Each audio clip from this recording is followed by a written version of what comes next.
Mana sizlarga takror va takror ko'rsatib o'taman. Bu Samsungda olinyapti. Nimaga tiniq bas demanglar. Ko'rishlaring mumkin. Alohida ko'rsatib o'taman.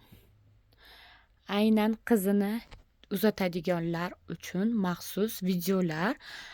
Har doim istoriyalarda aktiv bo'lib turinglar deb bejizga aytmayman. Shunaqa shepga borganimda shunaqa chiroyli qilib, go'zallik qilib ketishga harakat qilaman. Mana ota-onalarga rahmat. Keyin hozir sizlarga bular dasturxonlar, mana hammasini ko'rishlaring mumkin. Hammasini qo'lidan kelgancha menimcha uddalabdi, juda chiroyli qilibdi. Bu yoq tomonda esa dvorsovelar, mana bu yoqda bagimalari, bu yoqda bular, mana hozir shunaqa go'zallik.